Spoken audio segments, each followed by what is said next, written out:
विचित्र जंगल में दुष्ट जादूगरनी। बहुत समय पहले की बात है। भगवानगढ़ के जंगलों से एक बारात गुजर रही थी। सभी बाराती पैदल चले जा रहे थे। एक घोड़े पर दूल्हा था और दूसरे घोड़े पर दुल्हन। नजारा बहुत ही अद्भुत लग रहा था।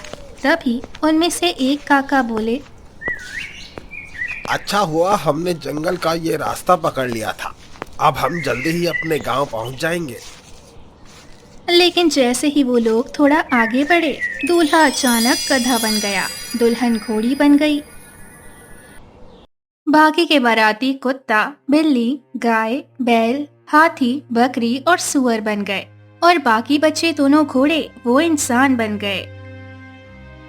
क्या बात है यार, हम दोनों तो इंसान बन गए। इन इंसानों ने तो हमें अपना गुलाम बना रखा था, जिसको देखो हमारी पीठ पर बैठकर दूल्हा दुल्हन बन जाता था। चलो निकलते हैं यहाँ से, क्योंकि अगर धोखे से ये लोग फिर से इंसान बन गए तो हमें छोड़ेंगे नहीं। दोनों वहां से चले गए। बाकी के इंसान जो अब जानवर बन चुके थे, वो अचानक ये सब देखकर दंग रह गए। हे भगवान, ये सब क्या हो गया? आप सभी लोग जानवर कैसे बन गए? सिर्फ हम ही नहीं, आप भी जानवर बन गए हो। हम सब तो फिर भी ठीक है, आप तो गधे बन गए हो। अब मैं अपने गांव के लोगों से क्या कहूंगी कि मेरा पति गधा है। सारे लोग जोर जोर से हंसने लगे। तभी उनमें से एक बूढ़े काका जो हाथी बन चुके थे, वो बोले, अरे गांव वालों, ये हंसने वाली बात नहीं है। अब सोचो हम दोबारा इंसान कैसे बनेंगे। गांव वाले हमारा इंतजार कर रहे होंगे। दूल्हे की माँ तो गृह प्रवेश की तैयारी करके बैठी होगी। ये सब आखिर हुआ कैसे? हम जानवर कैसे बन गए? तभी वहाँ पर एक बहुत ही खतरनाक औरत प्रकट हुई, जो कि जादूगरनी थी। उसके दांत बहुत बड़े बड़े थे। उसके हाथ में एक जादुई छड़ी भी थी। तुम लोगों ने क्या सोचा? इस जंगल से आराम से निकल जाओगे? मैं इस जंगल की जादूगरनी हूँ। जो भी इस जंगल से निकलने की कोशिश करता है, उसके साथ मैं ऐसे ही खेलती हूँ। अब तुम लोग कभी इंसान नहीं बन पाओगे। हे जादूगरनी, हमें छोड़ दो, हमें वापस से इंसान बना दो। मेरी अभी अभी शादी हुई है, मैं अपने गांव तक नहीं पहुंचा। माँ हमारा इंतजार कर रही होगी। जादूगरनियां तो बहुत अच्छे दिल की होती है। आपको अच्छे अच्छे काम करने चाहिए। आपको अपनी शक्तियों का गलत इस्तेमाल नहीं करना चाहिए। चुप कर बुड्ढे, वरना तुझे हाथी से केकड़ा बना दूंगी। वहीं दूसरी तरफ दूल्हे की माँ गांव में बारात लौटने का इंतजार कर रही थी। काफी वक्त बीत गया, लेकिन बारात लौटी ही नहीं। इसीलिए वह अपने घर से बाहर आ गई। बाहर चारों तरफ सन्नाटा था, क्योंकि सभी लोग बारात में गए हुए थे। काफी वक्त बीत गया, अभी तक बारात वापस नहीं लौटी। कहीं उनके साथ कुछ गलत ना हो गया हो। जाकर इस बारे में महाराज से बात करती हूँ। अम्मा सीधा महाराज के दरबार पहुँच गई। अरे क्या हुआ अम्मा? आज तो आपके बेटे की बारात लौटने वाली थी, पर आपका चेहरा इतना उदास क्यों लग रहा है? बहू ठीक नहीं मिली क्या? महाराज, जब बारात ही नहीं लौटी तो बहू के बारे में मैं क्या कह सकती हूँ। इतना वक्त बीत गया, अभी तक बारात वापस नहीं लौटी। ये सुनकर महाराज हैरान हो गए। वहाँ पर उनके मंत्री जी और सेनापति भी मौजूद थे। वो भी हैरान हो गए। महाराज, कहीं बारातियों के साथ रास्ते में कोई लूटपाट तो नहीं हो गई?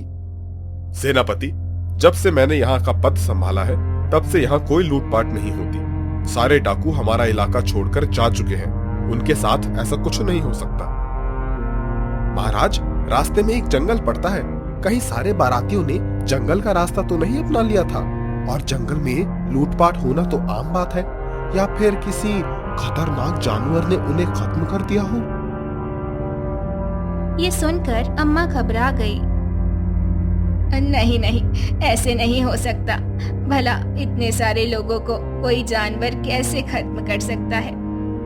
महाराज, अब आप ही कुछ कीजिए। मुझे तो बहुत घबराहट हो रही है। अम्मा आप चिंता मत करो, अपने घर जाओ। मैं अपने सिपाहियों को भेजकर पता करता हूँ, क्योंकि बात सिर्फ आपके बेटे बहू की नहीं बल्कि पूरे गांव की है। पूरा गांव बारात में गया हुआ है और प्रजा की जिम्मेदारी मेरी है। सेनापति, आप उसी जंगल में जाइए और मंत्री जी आप सड़क के रास्ते कुछ सैनिकों को लेकर जाइए और पता कीजिए कि हमारे बाराती कहाँ गए। और आप स्वयं रामपुर गांव जाइए जहां पर बारात गई हुई थी। लड़की वालों से पूछताछ करना, कुछ न कुछ पता चल ही जाएगा। जो आज्ञा महाराज। मंत्री जी, सेनापति और कुछ सैनिक तुरंत वहां से चले गए। तब जाकर अम्मा जी को थोड़ी राहत मिली। आपका बहुत बहुत धन्यवाद महाराज। अब मैं घर जा रही हूँ। मुझे उम्मीद है शाम तक बारात लौट आएगी। हाँ माँ, आप बिल्कुल फिक्र मत करो। आप बेफिक्र होकर घर जाओ, जल्दी ही बारात लौटेगी, ये मेरा आपसे वादा है। अम्मा को ये बात अच्छी तरह पता थी कि महाराज जल्दी किसी से वादा नहीं करते और अगर कोई वादा कर देते हैं तो तोड़ते नहीं। इसीलिए वो खुशी खुशी घर वापस चली गई। उधर मंत्री जी दुल्हन के गांव पहुंच गए। वहां जाकर लड़की का घर पता किया और सीधा लड़की के पिता से मिले। भाई साहब, मैं रामपुर गांव से आया हूँ। उदयपुर राज्य का मैं मंत्री हूँ। कल आपकी बेटी की शादी थी। आज सुबह बारात निकलनी थी, तो क्या बारात निकल गई? मंत्री जी, कैसी बात कर रहे हैं आप? हमारे घर में सन्नाटा पड़ा हुआ है। इसका मतलब यही है कि बारात निकल गई। बारात तो जल्द ही सुबह निकल गई थी, अब तक तो पहुंच भी गई होगी। अभी लड़की के पिता से कुछ भी बताना सही नहीं है, वरना ये घबरा जाएंगे। क्या हुआ मंत्री जी, कोई समस्या है क्या? अभी तक बारात नहीं पहुंची क्या? अरे नहीं नहीं, मैं तो पिछले कई दिनों से अपने गांव में ही नहीं हूँ। मैं दूसरे राज्य काम से गया था, इधर से गुजर रहा था तो सोचा अगर बारात ना गई हो तो बारातियों के साथ ही निकल लूं। कोई बात नहीं, मैं अकेला ही चला जाता हूँ। वैसे आपकी बेटी की शादी मुबारक हो। इतना कहकर मंत्री जी वहां से चले आए। वहीं दूसरी तरफ कुछ सैनिक पूरा रास्ता देख रहे थे, पर रास्ते पर उन्हें कोई बारात नहीं दिखी। अब बारी थी सेनापति की। सेनापति उसी जंगल में अकेले ही पहुंच गए। ये जंगल कितना खतरनाक है और कितना भयानक लग रहा है। लगता है यहाँ पर कुछ बुरी शक्तियाँ हैं। अरे, कोई है?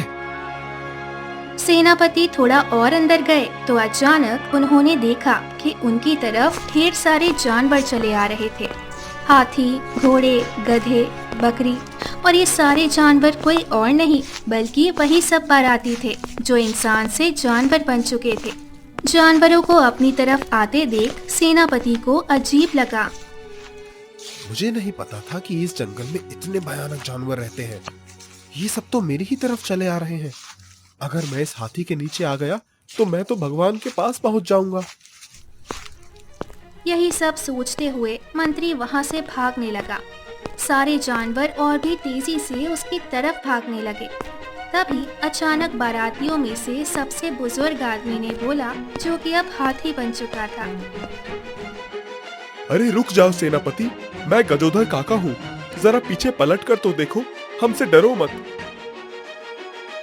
आवाज सुनकर सेनापति पीछे पलटे तो देखा सब जानवर इंसानों की तरह बात कर रहे थे। सेनापति जी, मैं वही दूल्हा हूँ जो बारात लेकर गया था। इस जंगल में एक दुष्ट जादूगरनी है, उसने अपने जादू से हम सभी बारातियों को जानवर बना दिया। हाँ सेनापति जी, अब मैं इनकी दुल्हन हूँ। उस दुष्ट जादूगरनी ने मुझे घोड़ी बना दिया।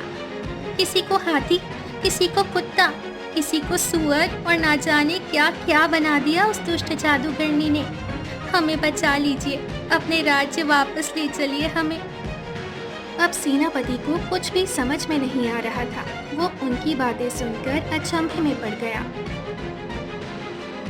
आप लोगों की आवाज तो जानी पहचानी लग रही है, लेकिन मुझे फिर भी शक है कि कहीं मेरे साथ कोई छलावा तो नहीं हो रहा। सेनापति जी, छलावा तो हमारे साथ हुआ है। जल्दी से हमें इस जंगल से निकालिए और ले चलिए हमें अपने साथ।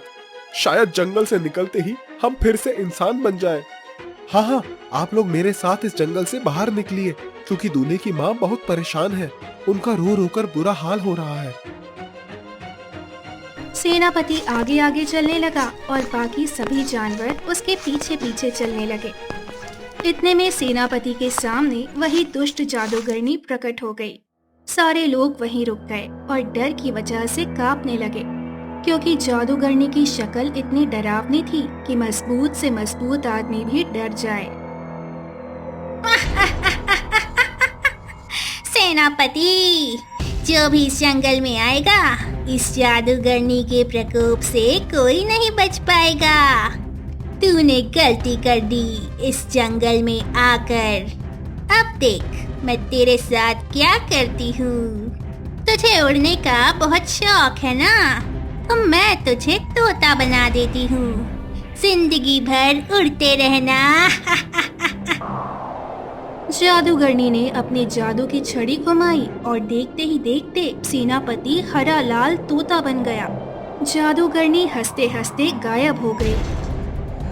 और ये क्या हो गया? अब मैं तो तोता बन गया। अब हमारे राज्य का क्या होगा? और लगता है हम जिंदगी भर इसी जंगल में फंसे रहेंगे। सेनापति, आप उड़कर राज्य वापस लौट जाइए और महाराज को सारी सच्चाई बता दीजिए। महाराज जरूर कुछ न कुछ करेंगे। हाँ, ये आप लोगों ने बिल्कुल सही बात कही। मैं उड़ते हुए तुरंत पहुंच जाऊंगा। तोता उड़ता हुआ सीधा राज दरबार पहुंच गया। वो महाराज के कंधे पर बैठ गया, लेकिन जैसे ही वो बोलने को हुआ, उसकी अचानक बोलती बंद हो गई। वो जैसे ही कुछ बोलना चाह रहा था, बिल्कुल तोते की तरह टर्र टर्र करने लगा। कितना खूबसूरत तोता है ये। क्या बात है भाई, लगता है भूख लगी है। अभी मैं तुम्हें कुछ खाने को लाता हूँ, क्योंकि सारे लोग आज काम पर गए हुए हैं। महाराज ने उस तोते के लिए खाने की व्यवस्था की, पानी की व्यवस्था की, लेकिन वो कुछ खा पी ही नहीं रहा था, बस टर्र टर्र किए जा रहा था। ये देखकर राजा हैरान हो गया। ये तोता खाना भी नहीं खा रहा है और कुछ बोलना भी चाह रहा है। भाई मिट्ठू, मैं समझ नहीं पा रहा हूँ, तुम क्या चाहते हो? अब तोता मन ही मन सोचने लगा। जंगल से बाहर आते ही अब मेरी आवाज कैसे चली गई? अब मैं महाराज को सारी सच्चाई बताऊं भी तो कैसे बताऊं? लगता है ये सब उस दुष्ट जादूगरनी का ही कमाल है। अगर मैं महाराज को सीधा जंगल लेकर जाता हूँ तो हो सकता है महाराज भी कोई जानवर बन जाए। क्या करूं? कुछ समझ में नहीं आ रहा। अरे, क्या कहना चाहते हो मिट्ठू? मुझे ऐसा क्यों प्रतीत हो रहा है कि तुम किसी बड़ी समस्या में हो? मैं महाराज को लेकर महात्मा जी के पास जाता हूँ। वो बहुत पहुंचे हुए सन्यासी हैं, वो शायद मेरी बात समझ जाएंगे। अब वो तोता उड़ने लगा। महाराज उसके पीछे पीछे चल दिए। तो इस तरह तोता महाराज को लेकर साधु महात्मा की कुटिया के अंदर पहुंच गया। अरे महाराज, आप और यहाँ मुझे बुला लेते, मैं खुद आ जाता आपके पास। अरे बाबा, ये कैसी बात कर रहे हैं आप? दरअसल ये तोता बहुत देर से मुझसे कुछ कहना चाह रहा है, पर मैं समझ नहीं पा रहा हूँ। पहले मुझे लगा कि इसे भूख लगी होगी। मैंने इसे खाना खिलाने की कोशिश की, वो भी उसने नहीं खाया, पानी भी नहीं पिया। जरा बताइए, ये तोता इतना परेशान क्यों है? ये तोता तो सच में बहुत परेशान है। मुझे इसकी मन की आंखें पढ़नी होंगी। शायद इसने कुछ देख लिया है। साधु बाबा ने अपनी आंखें बंद की और तोते के मन की आंखों से देखने लगे, तो उन्हें जंगल का पूरा दृश्य नजर आ गया। वहां पर जो भी बातें सेनापति से हुई थी, वो सब उन्हें दिखने लगी। दुष्ट जादूगरनी ने कैसे सेनापति को तोता बना दिया, वो सब भी उन्हें दिख गया। तभी अचानक उनकी आंखें खुल गई। महाराज, ये तोता जन्म से तोता नहीं है, बल्कि अभी कुछ देर पहले ही तोता बना है। ये तोता कोई और नहीं, बल्कि आपका मुख्य सेनापति है। क्या क्या कहा? हाँ महाराज, दरअसल इस राज्य के किनारे जो जंगल है, उस जंगल में एक दुष्ट जादूगरनी है। उसी ने आपके सेनापति को तोता बना दिया है। उस जंगल में आपकी प्रजा के कुछ लोग हैं, उन्हें भी जादूगरनी ने जानवर बना दिया है। कोई हाथी बन गया, कोई कुत्ता, कोई गधा, कोई घोड़ी। ये तोता जब तक जंगल के अंदर रहता है बोल सकता है, लेकिन जंगल से बाहर निकलते ही इसकी इंसानों वाली आवाज पूरी तरह से बंद हो गई है। हाँ हाँ बाबा, आप सही कह रहे हैं। मैंने अपने सेनापति को उस जंगल में ही भेजा था। सेनापति, मुझे माफ कर देना। मेरी वजह से तुम तोता बन गए और तुम्हारी बोलती भी बंद हो गई। लेकिन बाबा, अब ये सब कैसे ठीक होगा? क्योंकि उस जंगल में जो प्रजा है वो सारे बाराती हैं। दूल्हा दुल्हन सब जानवर बन गए होंगे। उस दुष्ट जादूगरनी से पीछा छुड़ाने का सिर्फ एक ही उपाय है कि जंगल की देवी को आजाद करा दिया जाए। जंगल की देवी को उस दुष्ट जादूगरनी ने उसी जंगल में कहीं कैद कर रखा है और उसकी सारी शक्तियां भी खींच ली है। सबसे पहले तो उस जादूगरनी की जादुई छड़ी उससे छीननी होगी, तभी कुछ हो सकता है। लेकिन बाबा, अगर मैं उस जंगल में गया तो मैं भी कोई जानवर या पक्षी बन जाऊंगा, फिर उससे छड़ी कैसे छीन पाऊंगा मैं? महाराज, उसके लिए आपको भी कुछ शक्तियां अर्जित करनी पड़ेंगी। एक उपाय है, लेकिन बहुत कठिन है। अगर आप कर सके तो बताइए। बाबा, मैं अपनी प्रजा के लिए कुछ भी कर सकता हूँ और मैंने दूल्हे की माँ से वादा किया था कि मैं सही सलामत बारातियों को वापस ले आऊंगा और आज तक मैंने कोई भी वादा नहीं तोड़ा। महाराज, इस दुनिया को आप जैसे राजाओं की जरूरत है। खैर, आपको नीलगिरी पर्वत पर चढ़कर वहां से एक गुलाब तोड़कर लाना होगा। अगर वो गुलाब आपके हाथ में आ गया तो आप जब भी उस जंगल में जाएंगे उस जादूगरनी का आप पर कोई असर नहीं होगा। और फिर उस गुलाब की एक कली को तोड़कर जैसे ही आप उस जादूगरनी के ऊपर डालेंगे, वैसे ही उसकी जादुई छड़ी उसके हाथों से तुरंत छूट जाएगी। फिर आप उस जादुई छड़ी से सभी जानवर बन चुके इंसानों को पुनः इंसान बना पाएंगे और वन देवी को भी आजाद करा पाएंगे। बाबा, ये तो बहुत आसान है मेरे लिए। मैं अभी जाता हूँ और नीलगिरी पर्वत से वो गुलाब तोड़कर सीधा जंगल चला जाता हूँ सेनापति के साथ, मेरा मतलब इस तोते के साथ। ये इतना आसान नहीं होगा महाराज। जब आप नीलगिरी पर्वत पर चढ़ रहे होंगे तब आपको रास्ते में कई कठिनाइयां आएंगी। वहां पर आपकी बुद्धि और बल की परीक्षा ली जाएगी। अगर इन सब से आप जीत गए तभी आप उस गुलाब के पास पहुंच पाएंगे। ठीक है बाबा, आप मुझे आशीर्वाद दीजिए कि मैं वो गुलाब ला सकूं। चलो सेनापति। महाराज के इतना बोलते ही तोता उनके कंधे पर बैठ गया और महाराज वहां से चल दिए। चलते चलते महाराज नीलगिरी पर्वत के पास पहुंच गए, लेकिन जैसे ही उन्होंने उस पर्वत पर पहला कदम रखा तभी उनके सामने एक दृश्य दिखाई दिया। एक शेर किसी बहुत खूबसूरत हिरण को खाने जा रहा था। तभी महाराज ने शेर को रोक दिया। हे जंगल के राजा शेर, इस खूबसूरत नाजुक हिरण को मत खाओ, क्योंकि अगर मैं इस हिरण को नहीं बचा पाया तो मेरे लिए ये पाप होगा। और अगर आपने एक राजा होने के नाते एक राजा के मुंह से उसका निवाला छीन लिया तो भी आपको पाप लगेगा।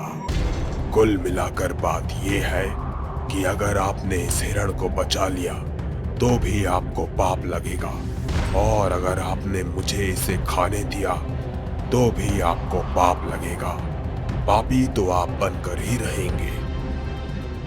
बाबा ने सही कहा था लगता है। सबसे पहले यहाँ पर मेरी बुद्धि की परीक्षा ली जा रही है। मैं ऐसा क्या करूं कि ये हिरण भी बच जाए और ये शेर भूखा भी ना रहे। इस शेर को मैं फल भी नहीं खिला सकता क्योंकि ये शाकाहारी नहीं है। क्यों महाराज, सोच में पड़ गए ना? इसीलिए इंसानों का राजा बनना तो आसान है, लेकिन जानवरों का राजा शेर बनना इतना आसान नहीं है। मैं आपसे बड़ा राजा हूँ। महाराज, मुझे बचा लीजिए। मैं मरना नहीं चाहता। मैं तो किसी को भी कोई नुकसान नहीं पहुंचाता। फिर ये शेर मेरी जान क्यों लेना चाहता है? जंगल के राजा शेर, तुम्हें अगर इतनी ही भूख लगी है तो तुम मुझे खा लो।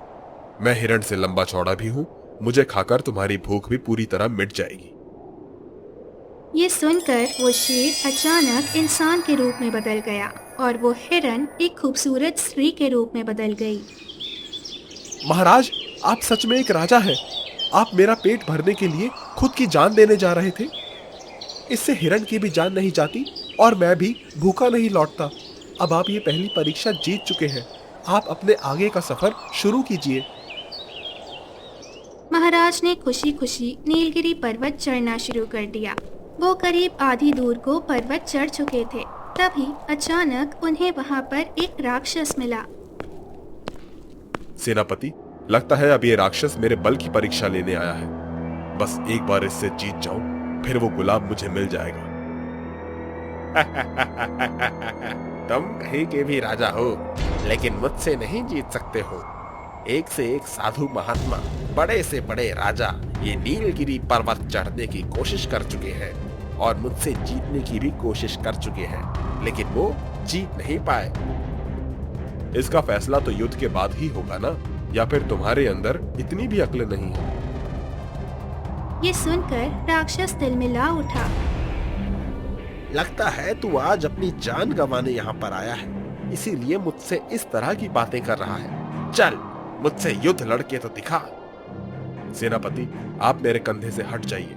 मुझे इससे युद्ध लड़ना है। मुझे पता है कि आपको क्रोध आ रहा होगा और आप यही सोच रहे होंगे कि अगर आप इस वक्त सेनापति के रूप में होते तो ये युद्ध आप खुद ही जीत जाते। हे ऊपर वाले, महाराज की मदद कर। अगर मैं असली रूप में होता तो महाराज को लेकर छलांग लगा देता, फिर भले ही मेरे प्राण चले जाते। तोता उड़कर दूसरी जगह बैठ गया। अब राजा और राक्षस के बीच युद्ध शुरू हुआ। कभी वो राक्षस भारी पड़ रहा था तो कभी महाराज। अंत में महाराज ने राक्षस को एक जोरदार पटकनी दे दी, लेकिन राक्षस फिर से उठ खड़ा हुआ और अचानक उसकी एक की जगह रावण की तरह 10 सर हो गए। अब मैं तुझे अपनी माया में फंसाऊंगा। लेकिन महाराज जब बिना कुछ बोले उससे लड़ते जा रहे थे, इस बार भी महाराज ही जीत रहे थे। अब लगता है अपनी असली माया दिखानी ही होगी। अचानक उस राक्षस ने अपने 20 रूप बना लिए, अलग अलग। इस तरह उसने महाराज को चारों तरफ से घेर लिया, लेकिन महाराज ने फिर भी उनमें से असली राक्षस को पहचान लिया और उसे उठाकर पहाड़ी से नीचे फेंक दिया, जिससे सारे के सारे राक्षस गायब हो गए। थोड़ी देर बाद वो राक्षस फिर से महाराज के सामने प्रकट हुआ और बोला, आपने तो माया को भी चकमा दे दिया महाराज। आपने मुझे कैसे पहचान लिया कि मैं ही उनमें से असली हूँ? माया के जाल में वही फंसता है जो सच और झूठ के बीच अंतर न कर सके, असली और नकली के बीच अंतर न कर सके। मुझे सिर्फ असली चीजें ही दिखाई देती हैं, नकली चीजें नहीं। महाराज, आज मैं धन्य हो गया कि आप जैसे महाराज से मैं हारा हूँ। अब आप आगे का रास्ता तय कर सकते हैं। एक बार फिर से तोता उड़कर महाराज के कंधे पर बैठ गया। राक्षस वहां से गायब हो गया और महाराज आगे चल पड़े। चलते चलते वो पहाड़ की चोटी पर पहुंच गए। वहां पर गुलाब का पूरा बगीचा था। वो बगीचा बहुत ही मनमोहक और खूबसूरत लग रहा था, क्योंकि चारों तरफ सिर्फ गुलाब ही गुलाब थे। तोता उड़कर सीधा एक गुलाब के ऊपर बैठ गया। सेनापति, जल्दी से एक गुलाब तोड़कर यहाँ से चलते हैं। महाराज ने गुलाब का फूल तोड़ा और तोते के साथ वहां से जाने लगे। लेकिन जैसे ही वो आधी पहाड़ी नीचे उतरे, वैसे ही रास्ते में अचानक आग चलने लगी। अब आगे जाने का कोई रास्ता ही नहीं बचा था, क्योंकि आग बहुत भयंकर लगी हुई थी। इस बारे में तो साधु बाबा ने बताया ही नहीं था कि आते हुए भी रुकावटें आएंगी। लगता है कोई मुझे बार बार रोकने की कोशिश कर रहा है। मैं ये आग कैसे पार करूं सेनापति? तोता तो कुछ बोल नहीं सकता था, इसीलिए वो मन ही मन सोचने लगा। लेकिन आग और भी ज्यादा तेज होती जा रही थी। महाराज को कुछ भी समझ में नहीं आ रहा था। तभी अचानक वो तोता महाराज के कंधे से हटा और वहीं आसपास उड़ने लगा। देखते ही देखते उस तोते का आकार बहुत बड़ा हो गया। महाराज ये देखकर हैरान हो गए। सेनापति का आकार तो बहुत बड़ा हो गया, लगता है ये कुछ कहना चाह रहे हैं। ऐसा करता हूँ, सेनापति को पुष्पक विमान की तरह इस्तेमाल करता हूँ। महाराज तोते के ऊपर बैठ गए और तोता उन्हें लेकर उड़ गया। तो इस तरह धीरे धीरे उड़ते उड़ते वो लोग जंगल के पास पहुंचने ही वाले थे और अंततः वो लोग जंगल के अंदर प्रवेश कर गए। तोते ने महाराज को जमीन पर उतार दिया और तोता एक बार फिर से इंसानों वाली आवाज में बात करने लगा। महाराज, वो सारे बाराती इसी जंगल में हैं। हमें उन्हें ढूंढना होगा। सेनापति, आप तो अपनी आवाज में बोलने लगे, ये कैसे हो गया? महाराज, मैंने आपको बताया था ना कि शायद इस जंगल से बाहर जाते ही मेरी आवाज तोते जैसी हो जाती है। चलिए अपनी प्रजा को ढूंढते हैं। महाराज और तोता मिलकर पूरे जंगल में अपनी प्रजा को ढूंढने लगे, लेकिन दूर दूर तक वो लोग कहीं भी दिखाई नहीं दे रहे थे। तोता उन्हें आवाज लगाने लगा।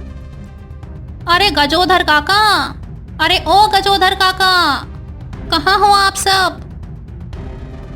सेनापति, आपने उन लोगों को कहां पर देखा था?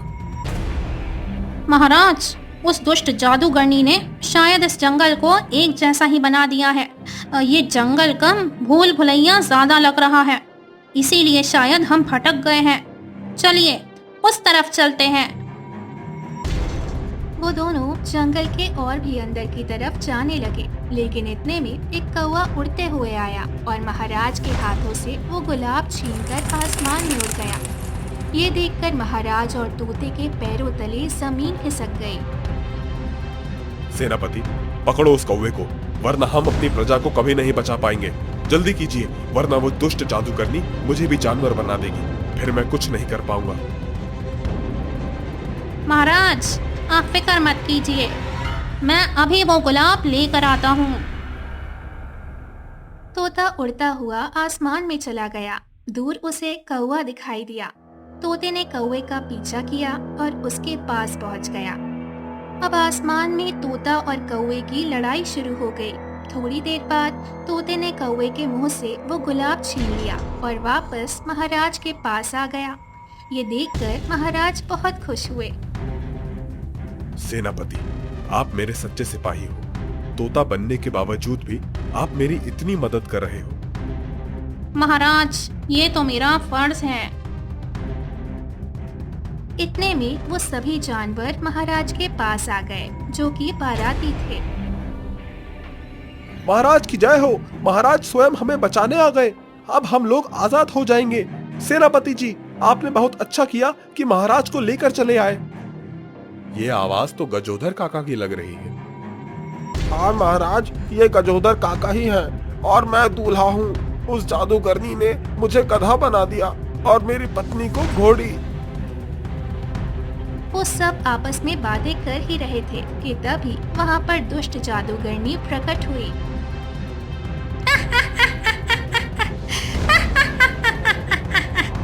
तुम कहीं के भी महाराज हो, लेकिन इस जंगल की रानी मैं हूँ। यहाँ सिर्फ मेरी चलती है। अब तुम भी गेंडा बनने के लिए तैयार हो जाओ महाराज। तू मुझे गैंडा तो क्या, कुछ भी नहीं बना सकती। इससे पहले मैं ही तुझे खत्म कर दूंगा। इतना बोलकर महाराज ने वो गुलाब जादूगरनी की तरफ फेंका, लेकिन उससे पहले ही दुष्ट जादूगरनी ने अपनी जादुई छड़ी से उस गुलाब को हवा में ही जलाकर राख कर दिया। ये देखकर सबकी हालत खराब हो गई।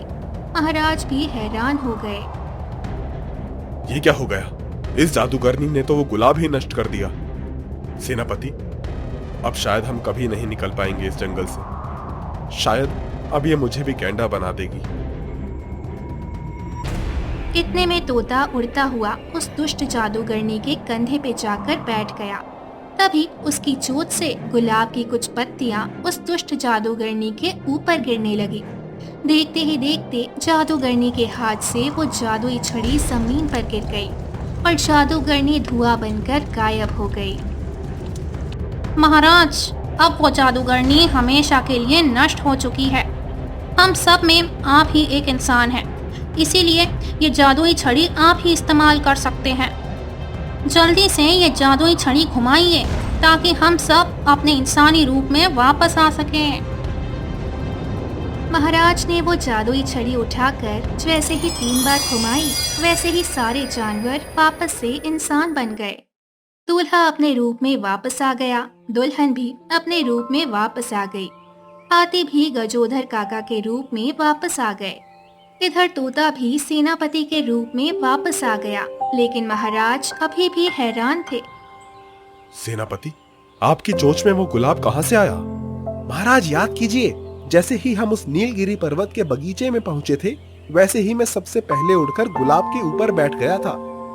वहीं पर मैंने एक पूरा गुलाब अपने मुंह के अंदर भर लिया था, क्योंकि मुझे अंदाजा हो गया था कि कुछ न कुछ गड़बड़ हो सकती है। और फिर वही गुलाब मैंने अपने मुंह से निकालकर उस दुष्ट जादूगरनी के ऊपर डाल दिया, जिससे वो नष्ट हो गई।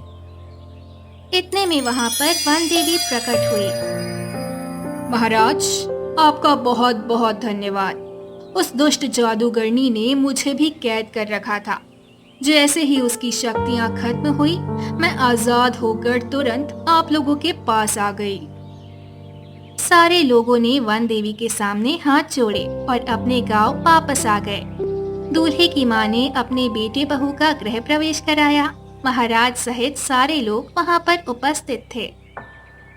महाराज, आपने इस बार भी अपना किया हुआ वादा टूटने नहीं दिया, इसीलिए आप इस समय के सबसे अच्छे महाराज हैं। अम्मा, आप सब लोग अच्छी तरह जानते हो कि मैं जल्दी कोई वादा नहीं करता, और अगर एक बार कर दिया तो वो मैं टूटने नहीं देता, भले ही मेरी जान ही क्यों ना चली जाए वो वादा पूरा करते करते। तो इस तरह उस रात पूरे राज्य में जश्न मनाया गया और फिर सारे लोग खुशी खुशी अपनी जिंदगी बिताने लगे।